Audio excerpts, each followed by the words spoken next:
मैं doctor Neha Premi Agrawal, Premi test tube baby centre Gwalior से।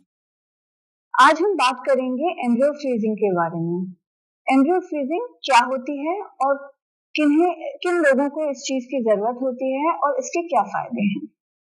Embryo freezing एक ऐसा प्रोसीजर है जो एक आईवीएफ साइकिल में किया जाता है। आमतौर पे कोई भी पेशेंट जो एक आईवीएफ साइकिल कराता है उसके एग्स और स्पर्म्स रिट्रीव किए जाते हैं और उनसे हम एम्ब्रियो बनाते हैं।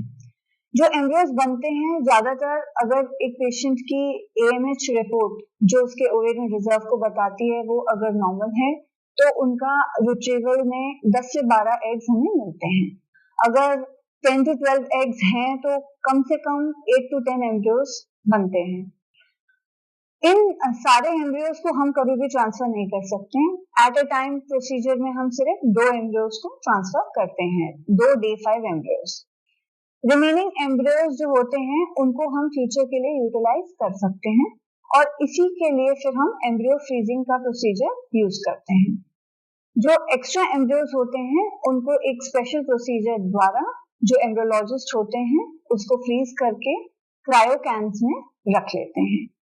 अब इस प्रोसीजर का ये फायदा होता है कि फॉर एग्जाम्पल अगर किसी पेशेंट का फर्स्ट साइकिल नेगेटिव हो गया तो वो सेम एम्ब्रियोज को सेकेंड साइकिल में यूज कर सकता है बिना दोबारा इंजेक्शन लगाए।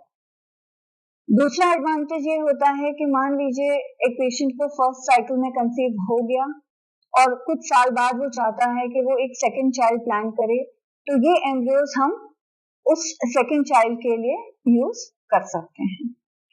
तो बेसिकली एम्ब्रियो फ्रीजिंग सभी पेशेंट्स को जिनके ज्यादा एम्ब्रियोज बनते हैं कराना चाहिए जिससे कि उनकी first cycle as well as future fertility secure हो।